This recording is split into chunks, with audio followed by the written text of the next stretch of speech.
Bonsoir. Bonsoir, Ça va? ça va et toi? Ça va bien depuis le temps. La bouche pleine d'M&M's dans mon cas là. C'est sympa la M&M's. Mais j'ai compris, tu vois. J'avais un prof de philo en prépa qui disait il y a un âge pour manger du pâté ENAF. Et en fait, il a raison. Tu vois, il y a un âge pour boire du coca normal, genre rouge. Et il y a un âge à partir duquel manger des M&M's devient problématique. Genre maintenant, je trouve ça trop sucré. Si j'en mange plus que 2, je dois m'asseoir. Genre, moi je suis pas bien. je dis il y a un âge pour être prof de philo. Voilà. Et il était jeune en plus. Il devait avoir, je sais pas, à peine la trentaine quoi. Voilà. Est-ce qu'on est jeune à la trentaine? Il était jeune et déjà si vieux. Oui. Donc, Non. le sujet du jour, Thomas, va changer. Bon, en fait, va changer non parce qu'on a fait Yannick. Mais je sais, en fait. Ah, c'est pas la même chose. Attends, faut que je lance le chrono d'ailleurs. Non, c'est pas la même chose, mais je veux dire, c'est plus purement cinématographique, c'est ça que je voulais dire. C'est pas genre le progrès, tu vois. Mais je te rappelle qu'on a fait 3 émissions sur le progrès. Mais c'est vrai qu'on a fait Yannick. Ouais. Le sujet du jour est Twin Peaks et l'Amérique rêvée, qui est un beau Ouais. titre. Mais alors Merci. du coup, effectivement, on ne sait pas trop, enfin moi je ne vois pas trop comment l'aborder, donc on va aller là-dessus. Peut-être, vu que c'est ton titre, tu peux peut-être un peu nous dire ce à quoi tu penses. Ouais. Ça va être une Ouais. bonne façon de commencer. En fait, je le vois pas forcément comme un débat. La confrontation d'idées ou l'échange d'idées va forcément arriver parce que, enfin, je veux dire, c'est impossible qu'on soit d'accord sur tout. Mais pour moi, c'est un bon point de départ. Pour moi, c'est un aspect que j'aime beaucoup de Twin Peaks, les saisons 1 et 2. On peut parler du film aussi, du coup, peut-être. Et du film aussi, oui. On peut aussi inclure le film, ouais. Fire Walk With Me. En gros, c'est assez difficile de dater pas la production de la série. Ça se voit que ça a été fait dans les années 90. L'époque, ouais. Il y a un code avec le format, etc. Machin. Mais dater l'époque De l'histoire. dans la diégèse du film, c'est très dur. Parce qu'en fait, attends, c'est les années 90. Mais non, en fait, il y a les années 80. Attends, mais c'est bizarre quand même. Il y a des côtés qui font très années 50, tu vois. Genre Grease, trucs comme ça, tu vois. Saturday Night Fever. Il y a un côté où en fait, avec le diner, avec le comment il s'appelle le mec qui est le pompiste. Ed. Je sais pas, il y a tout un truc avec une esthétique qui est en fait l'esthétique du rêve américain. Une Mais, nostalgie, quoi. Ouais, mais rural, tu vois. L'Amérique rurale de small town America, quoi.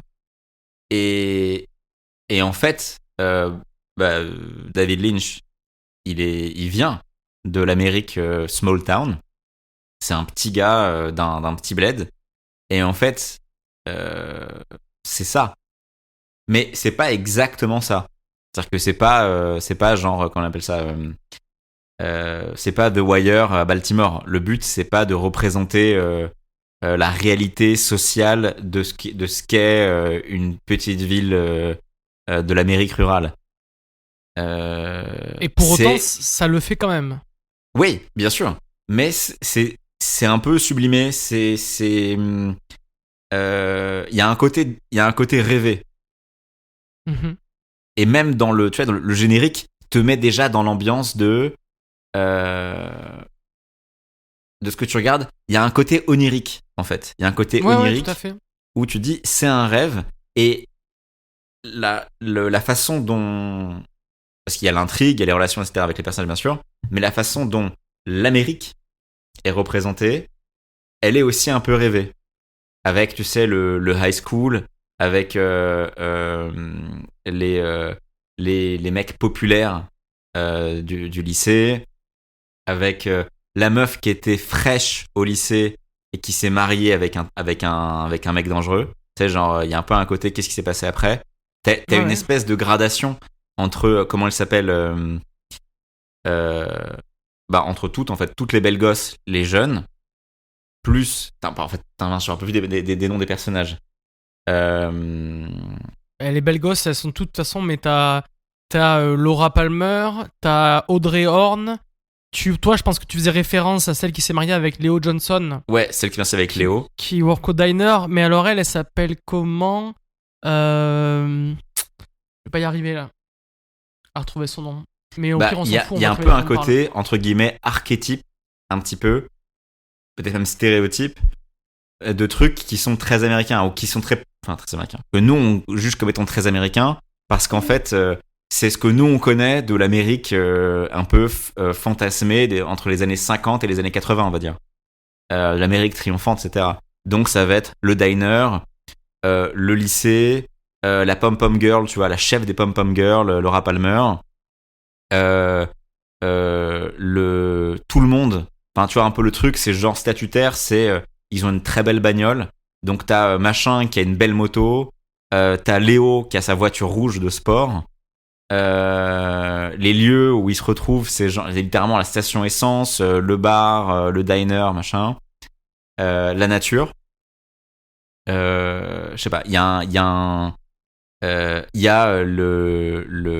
comment dire, l'élite locale.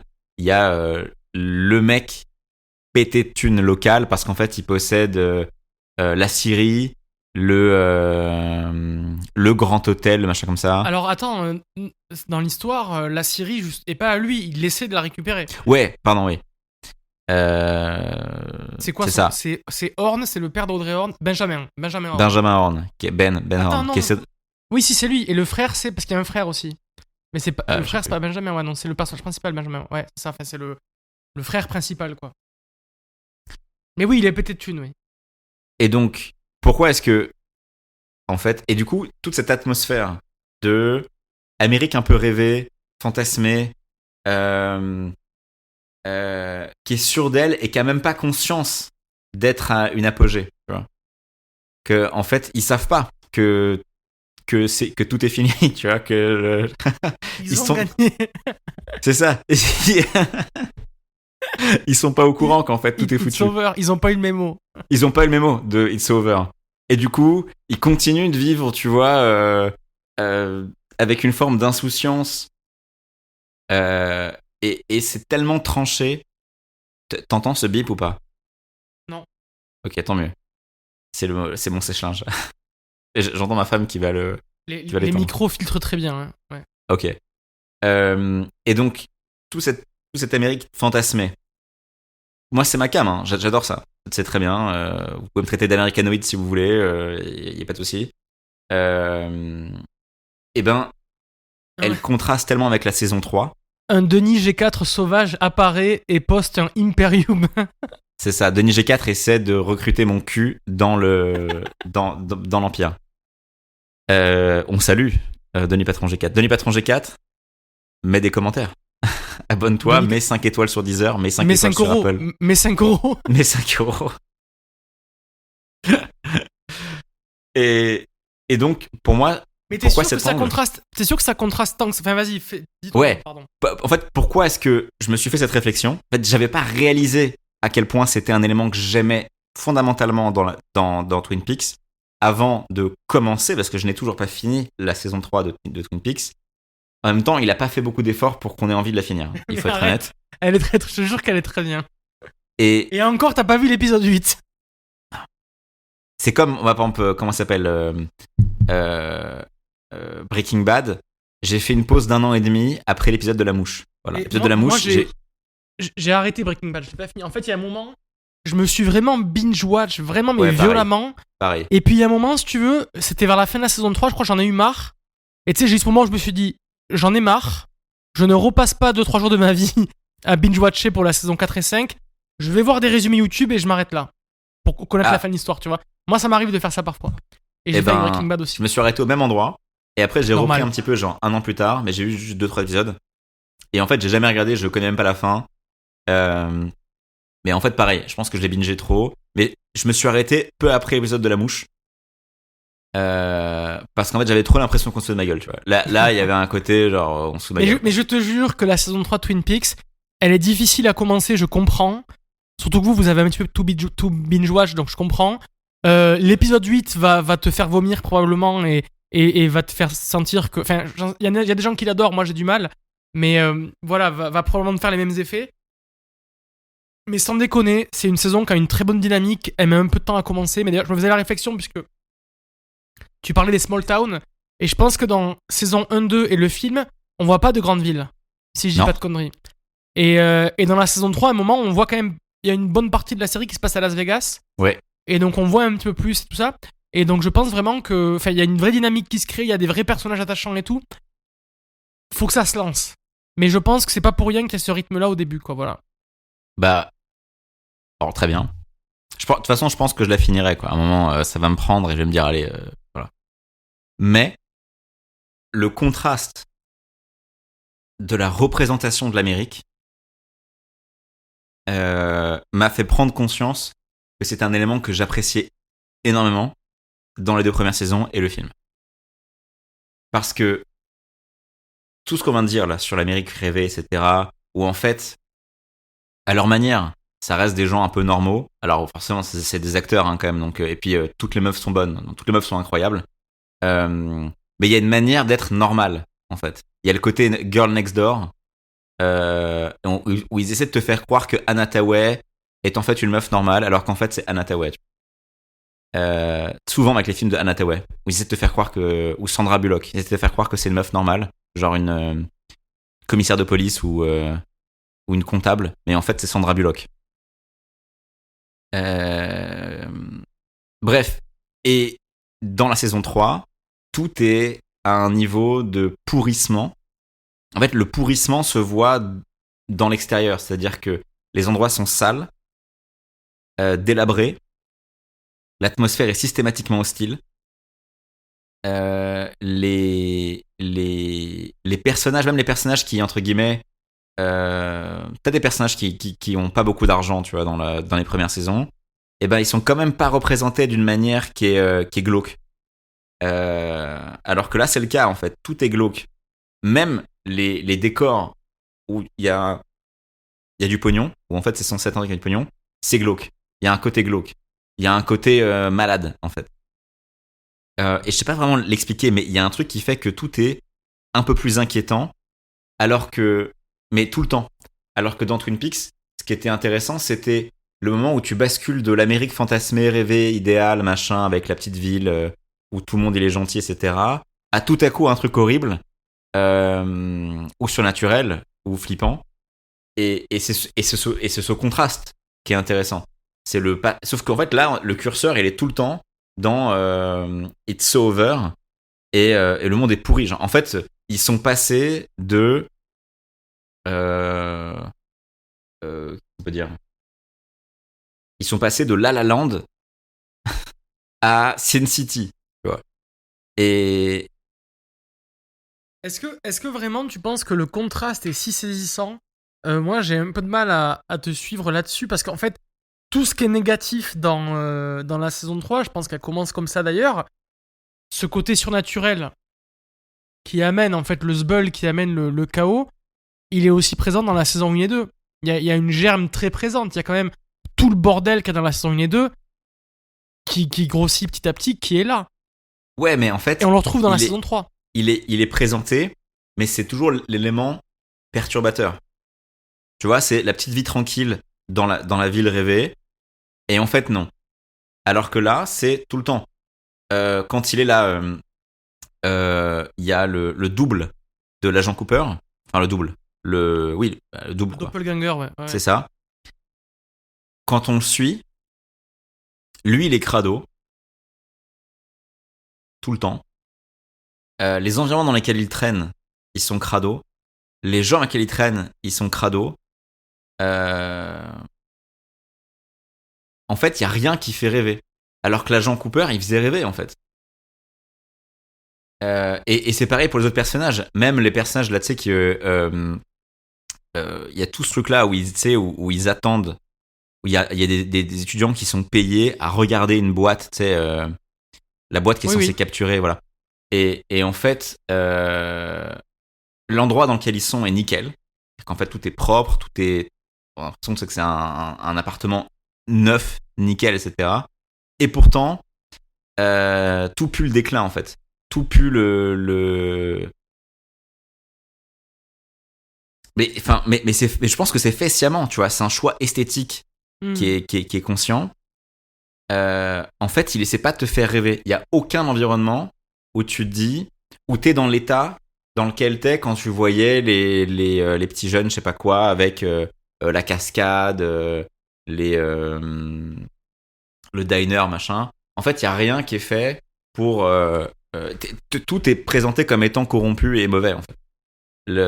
Toutes les atmosphères sont toxiques. Et moi, je peux pas m'empêcher de voir, en fait, que ce qu'il représente, c'est aussi une idée de l'Amérique contemporaine. Tu sais, c'est toutes ces vidéos, tu sais, que tu vois sur Internet avec où le mec qui se balade dans une rue à Philadelphie ou Los Angeles, comme ça, ou San Francisco, et t'as des toxicos partout, tout est dégueulasse. Seattle, c'est la vraie postcard pour ça, apparemment, en ce moment. Le problème, c'est qu'il y a beaucoup de villes qui commencent à remplir ce truc-là. Et moi, je peux pas m'empêcher. Ouais, Baltimore, bien sûr. Baltimore, c'était déjà le cas avant, tu vois. C'était déjà le cas quand Twin Peaks est sorti.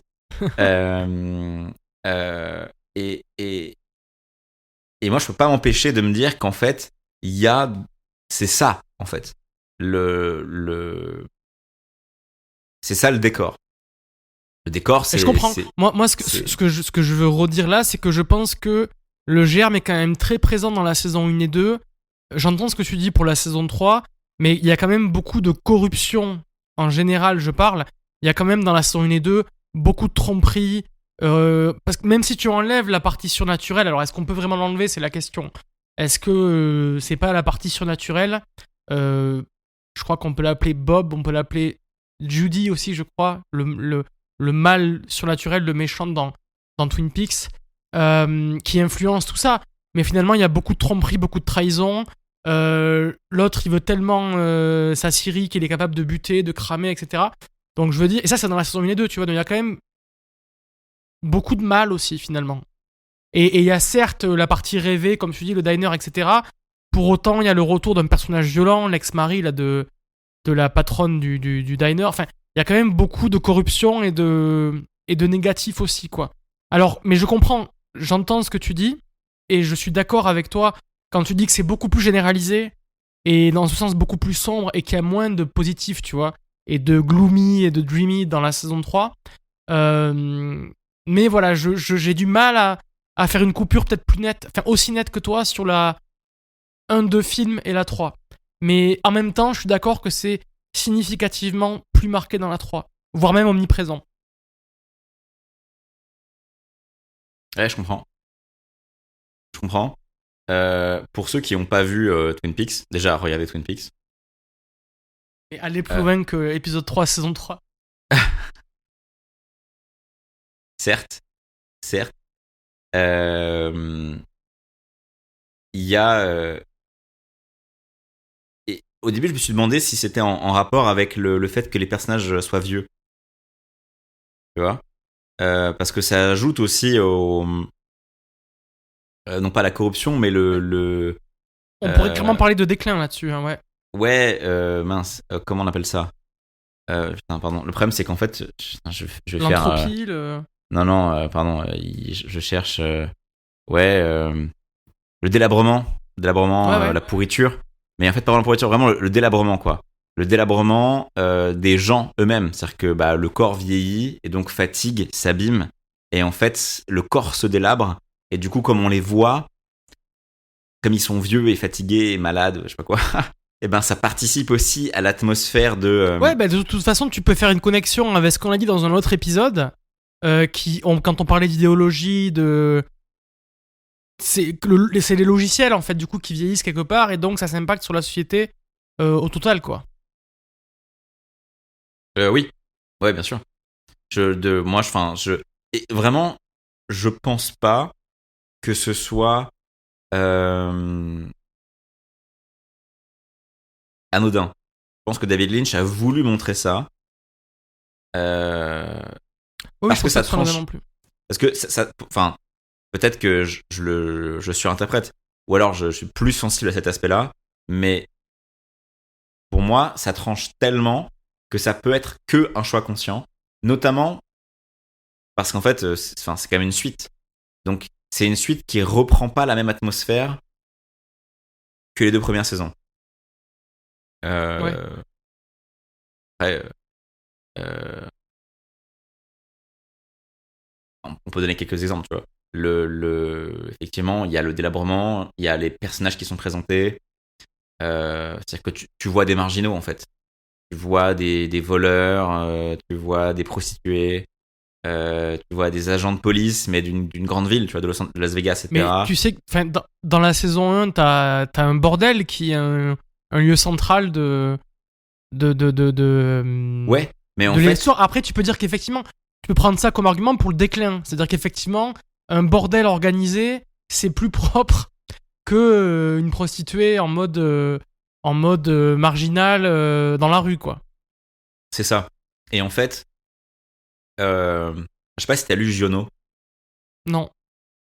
Alors, j'ai lu qu'un seul roman de Giono, j'ai lu Les âmes fortes. J'ai vu Et ces spectacles de claquettes qui étaient quand même passionnants, mais j'ai jamais été voir ces bouquins. je Cela dit, recommande vraiment. c'était quelque chose. Ouais. Bah écoute, on recommande les spectacles de claquettes de Jean Giono et ses romans. Et voilà, bah, je n'ai lu que Les âmes fortes, donc bon. Mais la particularité de Giono, c'est de représenter la France rurale. Et c'est toujours des histoires sordides qui se passent dans des endroits que tu crois tranquilles. Tu vois, c'est en fait, c'est un village et tu penses que tout le monde est sympa et machin. Et en fait, c'est horrible. C'est-à-dire qu'en fait, t'as une vieille qui fait chanter une meuf qui du coup doit faire le tapin ou je sais pas quoi. Et t'as une histoire sordide d'héritage, des personnes qui abusent, tu sais, de personnes âgées, tu sais, qui sont faibles, etc. C'est horrible. C'est horrible. Alors c'est remarquablement bien écrit, évidemment. Mais en fait, c'est d'ailleurs une vanne de Bénichou. Je sais plus un moment où il disait, mais la campagne, mais c'est horrible. Lisez Giono. Et il a raison, ouais. Tu lis Giono. Il y a rien de pire que les paysans. Non, mais non, mais tu lis Giono et en fait toute cette idée fantasmée de pastoral, de petit village où tout le monde s'entend bien, etc. Village des Schtroumpfs passe totalement à la poubelle. Parce que oui, partout il y a de l'homme, il y a de l'hommerie. Et en fait, il faut aussi comprendre quelle libération ça a été pour tout un tas de gens de pouvoir quitter leur village et d'arriver dans une ville où ils sont anonymes, en fait. Est-ce qu'en ce sens, du coup, c'est pas l'anti-pagnol? Giono, ouais, probablement, ouais. Mais après, dans Pagnol aussi, t'as les... C'est peut-être plus fantasme, ouais, il y a un côté fantasme chez Pagnol, mais il y a aussi des drames. Tu vois, il présente aussi des drames. Alors que Giono, c'est moins fantasmé, bon, mais t'as aussi des drames humains, quoi. Comme dirait Dava, ils font ça pour vendre du papier, quoi. À la fin, c'est ce qu'ils font, hein. Mais du coup, pour moi, dans les 2 premières saisons de Twin Peaks, il y a ce côté où il va bâtir un small town modèle, idéal, avec le couple parfait qui n'a aucun problème, le père génial, machin, machin. Et on te dit, oh, il y a eu un crime abominable. Donc, bah, enquête, etc. Et en fait, à mesure qu'ils avancent, tu t'aperçois que il y a de la corruption partout. Où en fait, Benjamin Horn, eh ben en fait, il tient un bordel qui exploite des gonzesses, des mineurs. Tu vas t'apercevoir que Il y la a meuf beaucoup de là, drogue, hein. Il y a des mafias de drogue. Ouais. ouais, la mafia de drogue, la chinoise, tu t'aperçois qu'en fait, bon bah, il y a toute une machination sur qu'est-ce qu'elle fout là et qu'en fait, elle manipule aussi le commissaire. Le shérif. Ouais, le shérif. T'aperçois que Léo, genre, Et violent. est violent avec tout le monde, évidemment. Participe à la mafia. Ouais. Oh, tu t'aperçois qu'il y a beaucoup de bordel. Plus ou moins. Énormément des mecs plus ou moins shady vont tous au bordel. C'est ça. Grosso modo. Tu as donc l'ex-mari de la patronne du diner qui sort, qui est violent, qui est aussi lié à la mafia. Enfin, t'as finalement beaucoup de bordel. Hein. C'est ça. Mais j'entends que c'est presque limité du coup à la ruralité. Dans la saison 3, on voit qu'en fait c'est généralisé. Ouais. Mais il y a un peu un côté, c'est caché. C'est-à-dire qu'en fait, t'as le vernis. Et en fait, c'est quand tu creuses, tu t'aperçois qu'en fait, les gens sont corrompus. Qu'il y a des salauds, réellement. Il y a des vrais salauds. Qu'ils agissent en toute impunité, qui se protègent entre eux, etc. Alors que dans la saison 3, en fait, il y a aucun des personnages où tu te dis, ouais, je lui ferai confiance, tu vois. je lui confierai mes gosses un après-midi, tu vois. Tu dirais ça de personne. Il y a David Lynch. Il y a David Lynch. Ouais, ok, il y a David Lynch. Voilà, c'est vrai, il y a David Lynch. Il est juste chiant avec sa surdité, là, mais... Non, mais du coup, il y a un peu un côté... Pareil, tu vois. Les seules personnes qui sont réellement fiables, ce sont les déficients mentaux. Voilà. C'est... Le log. Ouais, voilà, le log. Le log. Mais... Quel enfer.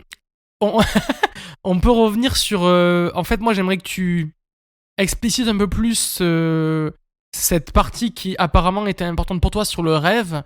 Parce que c'est vrai que le rêve est un élément très important de Twin Peaks. Ouais.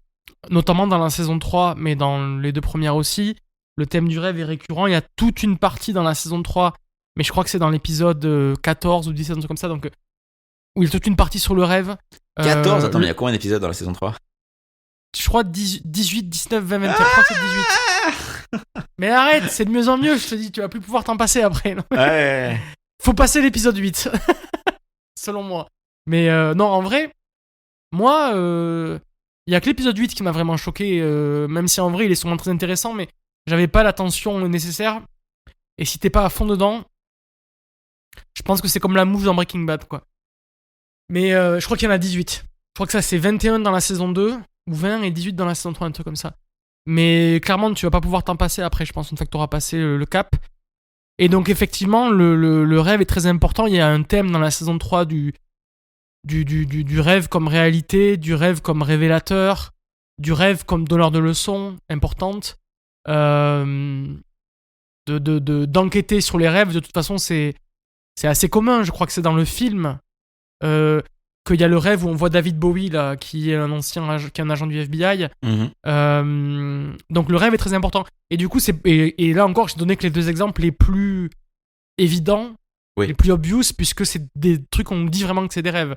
Mais en réalité, il peut y avoir ça un peu partout. Je pense que Laura aussi a des sortes de rêves. Ouais. Où elle voit Bob, où elle en parle dans son journal intime. Donc, c'est commun partout. Et c'est pour ça que je voudrais que tu explicites et que tu développes cette partie sur le rêve. Que tu as inclus dans le titre. Et parce que je pense à autre chose après. Ok. Bah pour moi, dans l'exemple que tu as cité, en fait, il y a un côté où le rêve, alors que c'est le fantasme, permet aux personnages d'accéder à une réalité ou à des vérités auxquelles ils n'ont pas accès via la réalité. Par exemple, Laura voit Bob en rêve, ou sa mère aussi voit Bob en rêve, avant de l'halluciner en étant réveillée. Il y a en fait le rêve est un moyen pour eux d'apprendre des choses que la réalité leur cache. Et donc là on peut, alors là je suis désolé, mais on peut connecter à plein de choses. On peut connecter à un autre épisode où tu parlais de l'inconscient. Ouais. Et nouvelle parenthèse sur Twin Peaks, je crois que l'épisode où en fait c'est chaud parce qu'on l'a pas vu depuis longtemps, mais où l'agent Cooper, donc du FBI, les rallie tous dans la forêt et dit qu'il a vu la méthode dans un rêve ou je sais pas quoi, non, quand il lance les cailloux sur la bouteille là.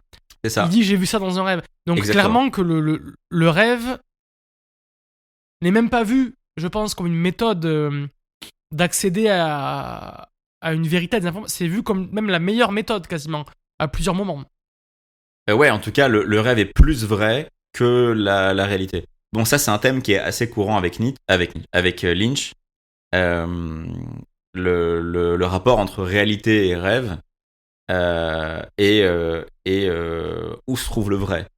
En fait, ouais, c'est en lien notamment avec le livre que tu es en train de lire de Louis Louis Ian Johnson.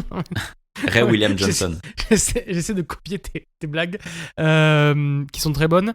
Où en fait, effectivement, dans l'inconscient, dans le rêve, il y a une sorte de précision, de chemin beaucoup plus clair et droit qui n'est pas stoppé, brouillé, noirci, enfin bref, par la perception et par les centaines, milliers de signaux des perceptions dans le mode éveillé qui viennent en fait bloquer un accès à l'information. C'est ça. Et on peut aussi ajouter qu'il y a aussi le rêve communique des informations aussi de manière symbolique. Mm-hmm. Et le symbole, c'est aussi une manière à la fois indirecte, mais aussi beaucoup plus forte de communiquer. Ouais, de communiquer une vérité. Ouais. Et c'est aussi des thèmes ou des manières de raconter des histoires qui sont assez. Et là, du coup, donc j'ai 3 liens à faire, donc c'est très bien. Le premier, c'est qu'en ce moment, je regarde Fargo. Ah. Est-ce que tu l'as vu, la série ? Non, ma femme, ouais. Mais tu as vu le film ? Non plus, non. Ok. Il faut que je sais qu'il faut que je regarde. Ouais. En termes de film, c'est clairement pas mon film préféré des frères Cohen. Pour autant, il est très bien. D'aucuns diraient excellent. Mais j'en parlais hier à un contact, je le mettrai pas dans mon top 10, à mon côté un peu snob. Mais la série, tu vois, en fait, je cherchais un truc à regarder, j'avais plus rien à regarder, j'avais rien qui me tentait et tout. Attends, mais à chaque fois, je confonds. Il y a un film qui est sur l'extraction des otages en Iran. Mais c'est pas ça, hein, d'accord hein. Non, et ça, c'est pas des frères Cohen. Ouais, ça, c'est... Et celui-là, je l'ai vu, tu l'as vu aussi, du coup. Oui. Mais c'est pas ça. Fargo. C'est celle qui se passe... Non, mais t'as raison. C'est 5 lettres aussi, ce film-là. C'est quoi, ce film ? Attends. Largo, je sais pas... Non. C'est pas Largo, non. Putain. Si, c'est Argo. C'est Argo. ARGO. Ouais. Ah ouais, donc c'est presque Fargo. C'est ça, ouais. Avec Ben Affleck. Fargo, putain. Ouais. Fargo, ça se passe fin années 90, je crois. Ou en tout cas, le film est de fin années 90 et l'histoire est pas loin de ça. C'est du crime, en fait. C'est du crime, c'est du thriller, mais il y a aussi du surnaturel, il y a aussi... Enfin, il y a un lien avec tout ça. Et donc, ce que je voulais dire par rapport à ce qu'on disait avant, c'est que là, j'ai terminé la saison 2 hier. Mm-hmm. Et honnêtement, oui, moi, j'y suis allé parce que j'aime beaucoup l'esthétique des frères Cohen. Alors, je sais que c'est pas eux qui ont réalisé, mais c'est quand même eux qui ont produit toute la série. J'ai des amis qui m'ont dit qu'ils avaient arrêté à la saison 2-3. Moi, je vais finir la 2, donc je suis en train de lancer la 3. Pour l'instant, je trouve ça exceptionnel, en tout cas. Il y a 5 saisons et c'est en cours. Okay. Apparemment, oui. C'est pour ça que je pense que ta femme n'a peut-être pas tout vu. Mais en tout cas, honnêtement, la saison 1, exceptionnelle. Tu peux y aller les yeux fermés. En plus, le méchant, c'est un acteur que j'adore, mais malheureusement qu'on voit pas beaucoup, donc j'étais super content de le retrouver là. La saison 2, très très bien aussi. C'est à chaque fois des périodes différentes, justement. La saison 1, c'est genre 2005-2007. Mm-hmm. La saison 2, c'est plutôt les années 70. Et là, la saison 3, j'ai pas regardé, je veux plus regarder, en fait, parce que je veux être surpris, donc je veux pas me renseigner. Mais j'ai vu qu'il y avait à chaque fois 5 périodes différentes, en fait. Mais c'est pas non plus sur une plage de 100 ans, quoi. Sur une plage de 70 ans, peut-être. Grosso modo. Et voilà, donc j'espère que ça va pas me déplaire. Mais en gros, à la fin de la saison 2, dans le dernier épisode, t'as justement toute une partie sur la communication. Et un des shérifs, à l'époque c'est le shérif, je crois, en fait, sa fille, sa fille qui a des problèmes de santé, bref, à un moment, elle va nourrir son chat parce qu'il est en mission partout. Et elle ouvre son bureau. Et elle découvre des affiches partout, des symboles en fait. Des symboles partout. Partout. On pense à des symboles indiens. Mais bref. Parce qu'il y a aussi des personnages indiens. Et amérindiens. Et à la fin de l'épisode, elle lui dit, j'ai ouvert ton bureau, en gros, c'est quoi ce bordel, quoi. Et il lui dit, et ça m'a touché parce que c'est une réflexion que j'ai eue il y a quelques temps, mais récemment, ça m'a assez touché. C'est que la communication est la racine de tous les conflits. Alors, c'est pas tout à fait vrai. La racine d'énormément de conflits, de la majorité des conflits, l'incompréhension entre les gens, les quiproquos, la personne qui prend un propos de la manière la plus grave possible, alors qu'en fait c'est pas ça dans la bouche de celui qui l'exprime, etc. Et en gros, lui dit ça. Il dit, j'ai trouvé que les mots pouvaient porter tellement de sens différents. Et donc en gros, il essaie de créer un langage basé que sur les symboles. Il dit par exemple, un cœur, tout le monde sait ce que c'est. il dit une boîte avec un truc au-dessus, on sait que c'est une maison. Tout le monde comprend, tu vois. Et voilà, en gros, il exprime ça. Et je disais ça par rapport à ce qu'il disait sur les symboles, justement dans les rêves, sur ce truc-là. Deuxième chose que je voulais dire, c'était il y a un autre produit cinématographique, une autre production dont on a déjà parlé et où les rêves sont importants, et c'est Kaamelott. Ah, bien sûr. Dans Kaamelott, les rêves sont récurrents et donnent des... Alors c'est peut-être moins obvious que dans Twin Peaks, parce que souvent ils sont tournés en ridicule, mais je crois qu'en réalité, il y a plusieurs fois où, notamment Arthur, et même Perceval aussi, où il parle de rêves, où il dit vous allez vous foutre de moi et tout, en fait, c'est pris avec sérieux. Bah. Et vas-y, ouais, pardon. Ouais. Non, vas-y, va au bout. Ben, mon troisième point, mais là ça va peut-être beaucoup élargir le truc, c'est qu'il y a une autre œuvre cinématographique que j'ai revue récemment, et je t'en ai parlé je crois. Me connaissant, ça m'étonnerait que je t'ai pas un peu spammé là-dessus, mais sans déconner, œuvre parfaite s'il en fut, où l'Amérique rêvée, le rêve, le small town est aussi super important, et c'est Retour vers le futur. Ouais. Retour vers le futur, tu as une small town, tu as une putain d'Amérique rêvée, et le rêve est super important. Tellement que quand on le regarde avec un œil critique ou analytique, il y a des théories qui disent que tout le film, toute l'histoire n'est qu'un rêve. Et en fait, ça n'a pas tant d'importance que ça, que ce soit un rêve ou que ce soit réel, puisqu'en fait, ce qui est important, c'est que ce soit par le rêve ou par l'expérience de la réalité, mais justement, ça veut dire, ce qui est sous-tendu, c'est que ce qui est expérimenté dans un rêve peut avoir des répercussions sur la réalité. L'important, c'est ça, c'est le résultat, en fait. Voilà, c'est qu'en fait, peu importe que Marty soit allé dans le passé ou qu'il l'ait rêvé, les choses qui se sont passées, les choses qui ont été dites, les choses qui ont été touchées ont changé en fait la réalité vers une réalisation individuelle pour son père, pour ses parents, pour toute sa famille. Et donc pour toute la société, en fait, c'est beaucoup plus loin que la famille au final. Mais je pense qu'effectivement, vu tout ce qu'on dit là-dessus, sur l'Amérique rêvée, sur le rêve, sur le small town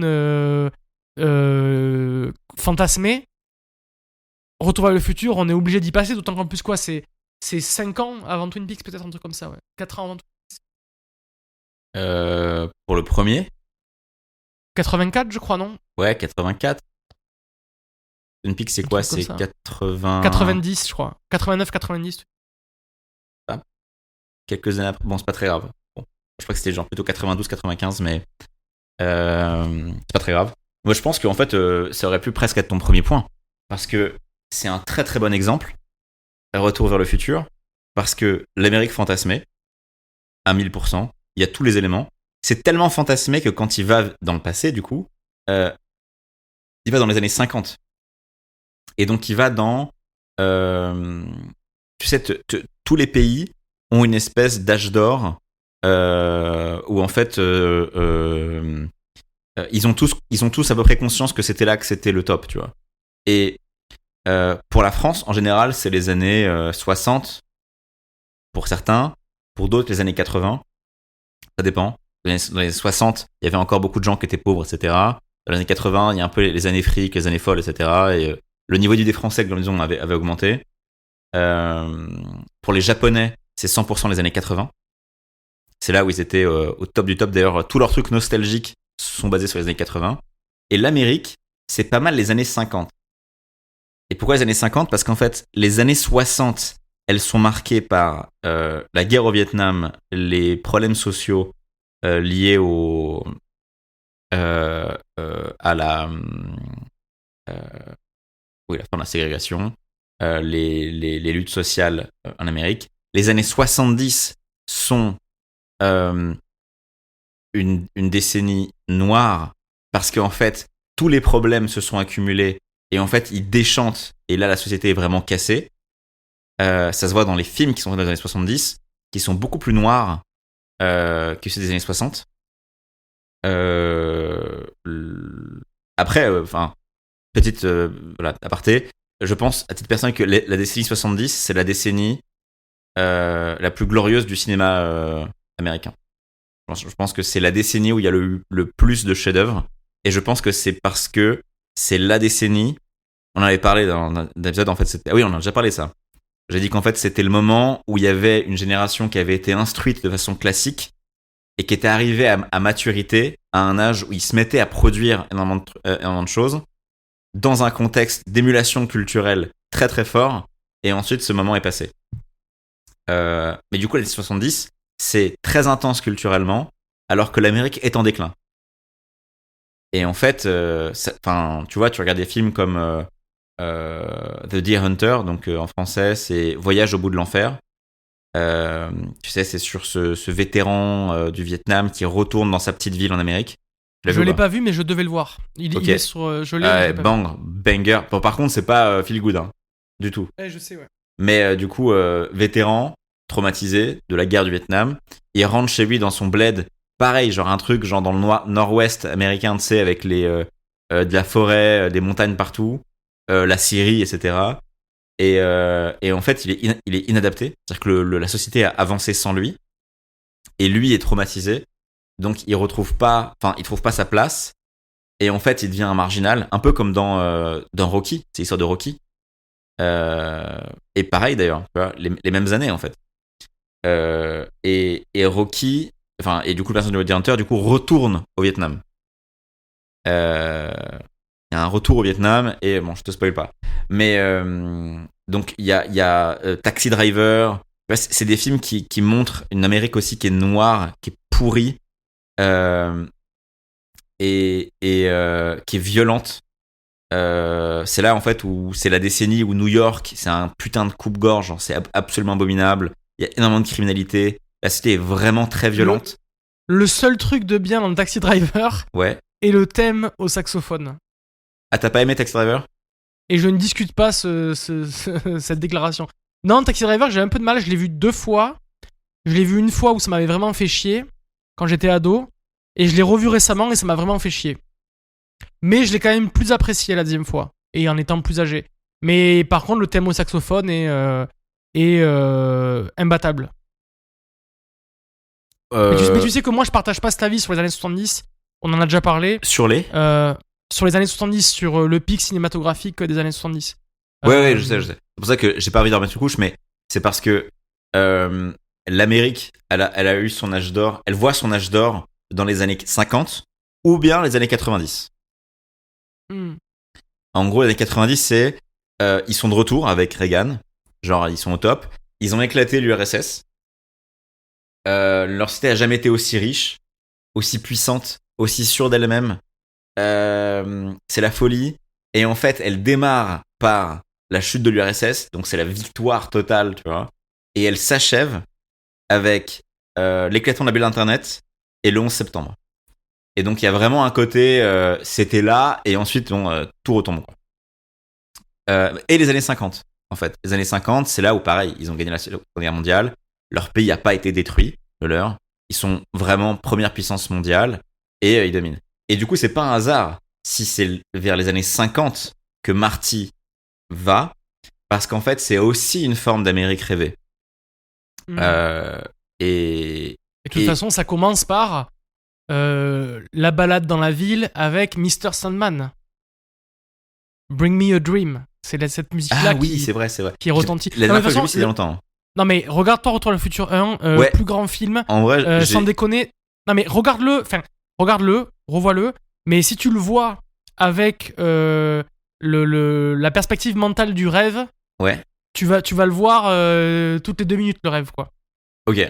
Non, parce que ça fait plusieurs semaines que j'ai envie de le montrer à ma femme, qui n'a vu aucun Retour à le futur. Et ça, c'est trop bien. C'est trop bien. Moi, j'ai eu une ex une fois qui n'avait pas vu, c'est trop bien. Voilà. Mais du coup, parfait sur le rêve, et sur l'Amérique fantasmée, et sur la corruption aussi. Parce que quand Marty va dans le futur, du coup, dans l'année, c'est quoi ? C'est 2020 2015. 2015. À chaque fois, c'est 30 ans. C'est 85-55, 85-2015. C'est ça. Et ben, à nouveau, le futur, les années 2010. C'est la saison 3 de Twin Peaks. C'est ça. Ouais. Non, mais c'est ça, en fait. C'est-à-dire que tous les gens sont hostiles. Le monde, la confiance qu'ont les individus entre eux, s'est effondré, le capital social s'est effondré. La corruption est plus seulement un truc qui est caché, où les gens ont un peu honte, etc. C'est ouvert et décadent. Enfin, c'est même plus décadent, c'est décadé, tu vois. La décadence a déjà eu lieu, quoi. On est déjà dans le gouffre, quoi. Et cette atmosphère de... Depuis tout à l'heure, en fait, c'est le mot anglais qui me vient.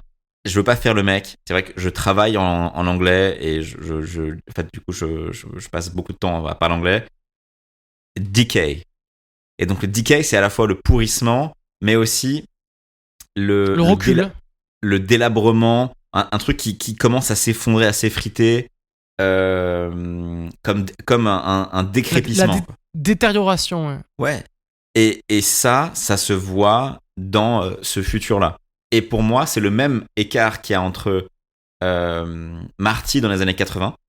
Je parle même pas des années 50. Mais en vrai, Twin Peaks, c'est une sorte de mélange des années 80 et des années 50. Il y a des... C'est-à-dire que tu vois, même sur la musique intradiégétique, ils écoutent pas des tubes des années 80. Alors, tu vois, c'est pour ça qu'en fait, c'est difficile de dater. La musique qu'ils écoutent, c'est pas une musique qui est contemporaine aux années 90, ou disons aux années 80. Et on pense que ça se passe quelques années avant, tu vois. Il y a un truc où, c'est pour ça que c'est difficile de dater réellement Twin Peaks, parce qu'en fait, Twin Peaks est un mélange de plein de choses un peu différentes de l'Amérique, de cette période-là. Et pour moi, c'est les deux. C'est-à-dire que c'est pas ce qu'il y a entre les deux. C'est pas la guerre du Vietnam, etc. Machin. C'est vraiment les années 50 et les années 80. Et tout ça mélangé, ça fait l'atmosphère un peu Twin Peaks. Et du coup, le futur, lui, il est décadent, il est pourri, il est decayed. Et c'est le même que dans Retour vers le futur. Mais ça, c'est ton troisième point. Et je trouve que c'est une très bonne comparaison. Parce que la même œuvre, pareil, en trilogie aussi, montre ce bordel. C'était quoi ton deuxième point? Ah non, c'était le rêve. Et le premier point, c'était Fargo. Et le premier, c'est quoi? Non, le premier point, c'était Fargo. Le deuxième, c'était Camelot. Ah, Camelot. Et le troisième, c'était Retour vers le futur. Le problème, c'est que Fargo, je l'ai pas vu. Mais je te crois volontiers, du coup, sur le... Enfin, de toute façon, je vais le regarder.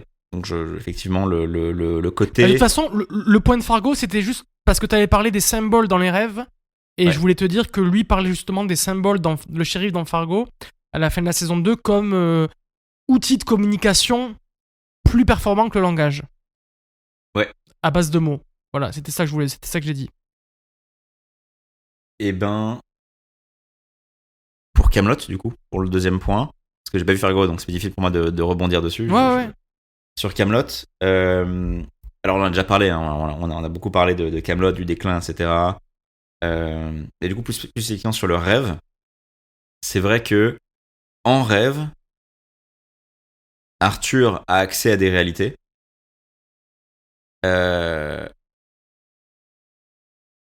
Mais il y a aussi une question sur est-ce qu'il est manipulé ou pas. Alors, un peu comme pour Laura Palmer, etc., mêlé à Gant,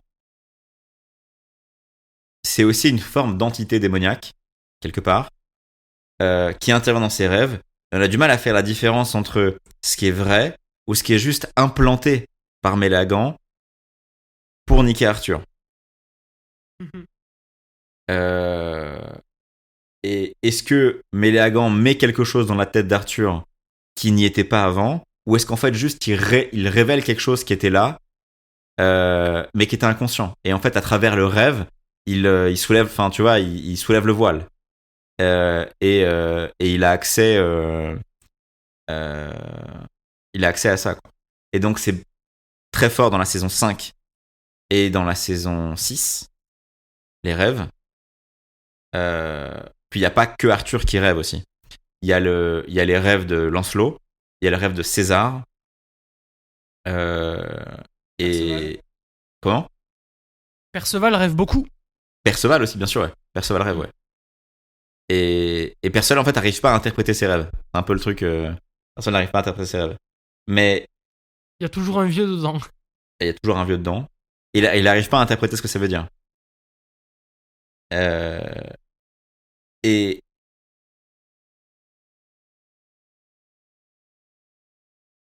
et parce que j'y ai repensé et je maintiens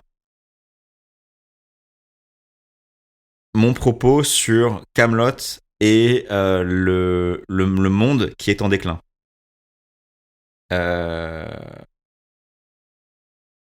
Parce que la représentation de Rome aussi est présentée comme un truc qui est en déclin. Où en fait tout le monde est soit un peu débile, soit malhonnête. La corruption très présente. La corruption très, très présente. Et pour moi, tout ce qui est encapsule ça, c'est les paroles de César. Où César, quand Mélagan, justement, voilà, on parle du rêve et Mélagan vient le voir et il lui dit j'ai fait un rêve, machin, donc il lui raconte son rêve. Et il lui dit il y a un moyen de revivre ce rêve. Pas ce rêve, cette journée. Cette journée. Et il dit je sais, je connais mes classiques. Et en fait, quand on revoit, parce que du coup j'ai vu plusieurs fois la saison 6, à un moment, il explique que il a l'impression lui-même d'être un escroc, en fait, de pas être à la hauteur de ceux qui l'ont précédé, et donc d'être... alors, il le dit pas comme ça, mais c'est l'expression, je sais plus si c'est Hegel d'ailleurs, ça, d'être des nains sur les épaules de géants. Et donc en fait, le passé est forcément plus glorieux, et toi, comme t'es appuyé sur leurs épaules, t'es plus haut, mais t'es pas plus grand en fait. Et il y a ce truc où il y a ceux qui essayent de maintenir, mais ils se sentent ridicules en fait, à essayer de se prendre pour César alors qu'il est vieux, il est malade. C'est à peine s'il il a tellement peu d'autorité quelque part que sa boniche l'engueule et lui interdit de se lever et de faire des trucs, où il finit par se chier dessus.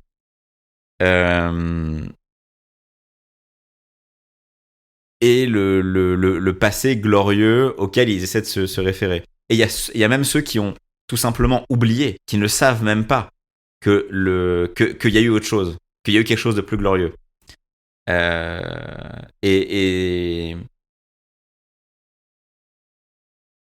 pour moi, le Twin Peaks présente dans sa saison 3, en tout cas, encore une fois, j'ai vu que 3 épisodes, du coup, c'est vraiment malhonnête de dire ça, mais enfin, ce que j'ai vu, en tout cas, les 3 épisodes, je doute que l'esthétique change radicalement. Oui, non, l'esthétique change pas.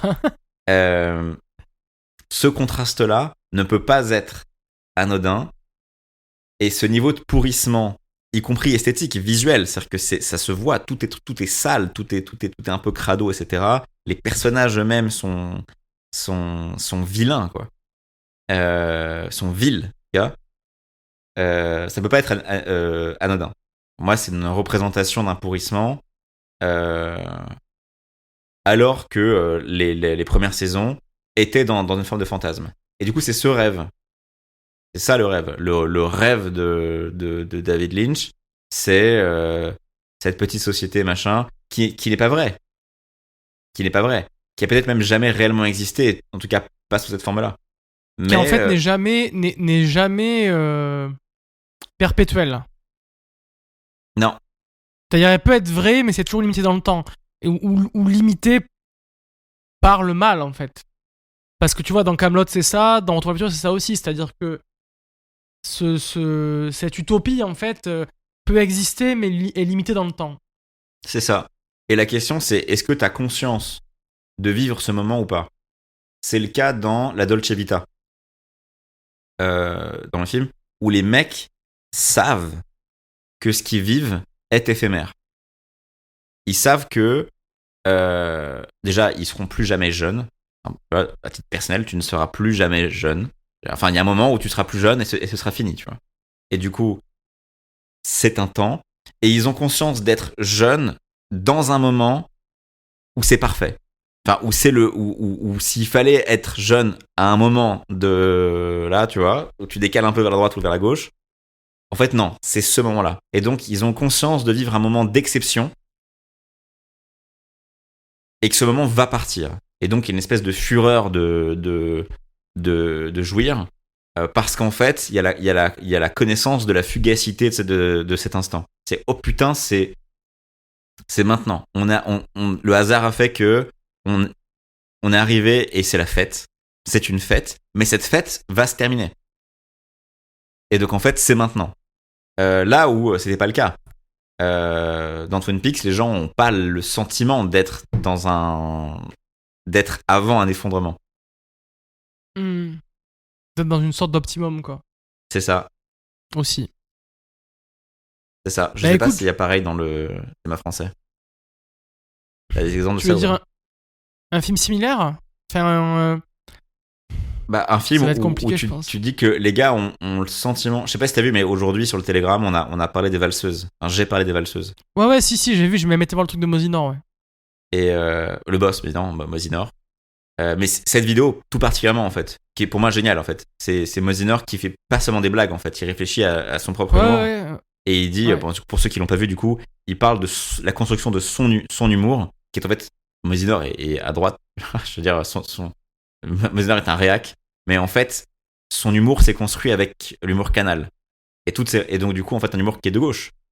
Et à un moment, il parle du film Les Valseuses. Et il dit, mais en fait, pourquoi est-ce que j'aime ce film alors que ce qu'on voit, c'est deux jeunes gens qui volent, violent, parlent mal, agressent des gens, foutent un bordel un comportement antisocial et violent au possible. C'est en gros quasiment... comment il s'appelle le film de Kubrick là, Orange Mécanique. C'est entre guillemets une forme d'Orange Mécanique français. Où le film raconte autre chose. Mais en fait, dans cette prémisse en fait, ce sont deux jeunes gens qui partent en tournée pour avoir aucun respect, pour personne, ni pour quoi que ce soit, parce qu'ils sont tellement sûrs de leur propre, ils vont jouir au-delà des limites que les autres veulent leur poser, qui sont des limites tout à fait sensées. Et il dit, mais en fait, ce film, aujourd'hui, s'il était fait en fait, avec deux racailles, on dirait, putain, mais c'est genre le clip de Justice, mais tu sais, le clip de Justice de Stress, mais fait film. Et oui, en fait, le film est odieux, mais parce que c'est Patrick Devers et Gérard Depardieu, et qu'ils ont un tel charisme, on est là, c'est incroyable. Mais en fait, le film est malaisant à tout point de vue, quoi. Moi, d'ailleurs, il m'a toujours mis hyper mal à l'aise, et je l'ai toujours détesté, ce film. Alors que les acteurs sont incroyables, mais le film est vraiment détestable. Et peut-être quelque part que ce film, c'est une version un peu française truc. Les deux gars ont l'impression de vivre en fait qu'ils pourront plus jamais faire ce qu'ils sont en train de faire parce que la société est à un très haut niveau de confiance. Il y a une prospérité. Il y a ils sont jeunes et en fait ils peuvent pisser sur le monde entier et ce sera plus possible en fait. Ils peuvent rouler, ils peuvent piquer une bagnole et partir avec. Tu vois, ça c'est. Et peut-être Les Valseuses du coup. Tu vois un autre film qui serait dans. Non, je pense qu'il faudrait rechercher, mais c'est pas l'objet maintenant. Mais il y en a certainement d'autres parce que j'ai quand même l'impression que c'est une sorte d'archétype. J'ai quand même l'impression que c'est une histoire qui revient beaucoup quand même, hein. Mais même en France, et même dans la littérature. Ouais, la tournée. Donc, de jeunes gens. Ça pourrait être la tournée d'un personnage ou de plusieurs en groupe qui pisse sur le monde en fait, grosso modo. Ouais. Et donc, ça pourrait être le sujet d'une prochaine émission. Je serais partant aussi de faire un sujet, mais je crois qu'on l'a déjà longuement traité dans la première ou la deuxième émission sur l'optimum et si vraiment c'est la fin. Mais je crois qu'on n'a pas fait une émission en soi, mais on l'a beaucoup traité, je pense. La déjà. jeunesse. Ouais. La jeunesse, ouais. Mais voilà, en tout cas, là, faudrait conclure.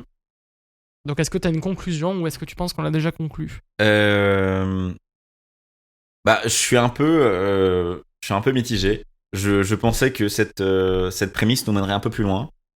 Je pense qu'on a déjà été assez... En fait, on a déjà été assez loin puisqu'on a déjà fait 1 heure et elle est passée beaucoup plus vite que l'autre, je trouve. Donc, en fait, ça veut dire qu'on a été loin sans y penser, quoi. Ah, j'ai l'impression qu'on a tourné autour d'un concept sans vraiment, tu vois, pousser la question plus loin. Si tu veux, parce que je dois aller chercher mon dîner, Si tu veux, parce que l'autre sujet me fait pas trop bander, C'est on peut faire lequel une. le sujet? C'est esthétique. Est-ce qu'une civilisation a forcément une esthétique, je crois, un truc comme ça. Je te le dis. Je pense que ça va nous refaire parler des mêmes sujets. Ouais. L'autre sujet, c'est peut-on être une civilisation sans esthétique propre? Et l'autre encore, c'est la mode. Sauf que pour la mode, j'aimerais vraiment avoir un invité dont je t'avais déjà parlé. Ouais. Kevin. Donc en fait, si tu veux, on arrête cet épisode-là. Je vais chercher mon dîner et on fait un épisode suite, quoi. Où du coup, on creuse plus le sujet. Voilà. Ouais, si tu veux. Ça peut être une solution. Tu veux faire ça juste après ou tu veux faire ça quand? Ouais, juste après, ouais. Ok. Bah, tu prends comme. Enfin. Pour nous, c'est juste après. Pour les gens, ce sera dans une semaine. Jokes on you. La magie du différé.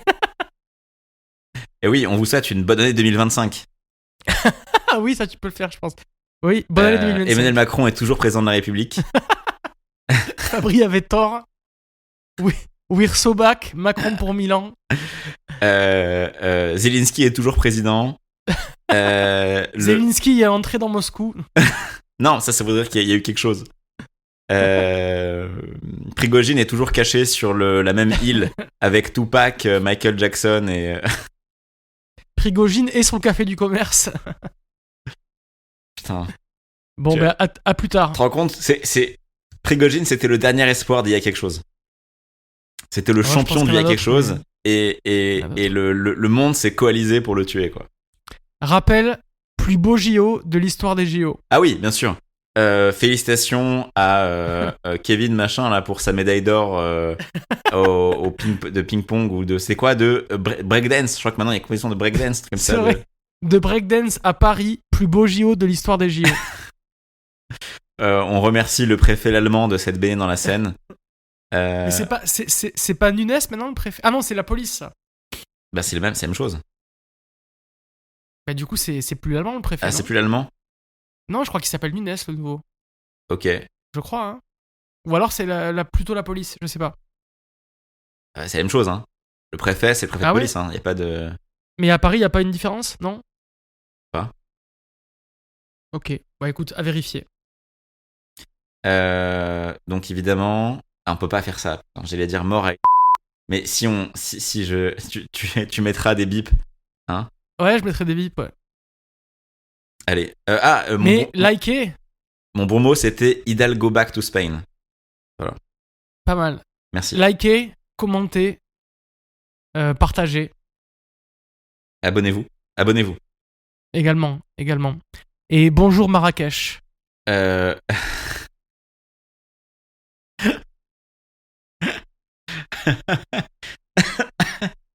Bonjour Marrakech.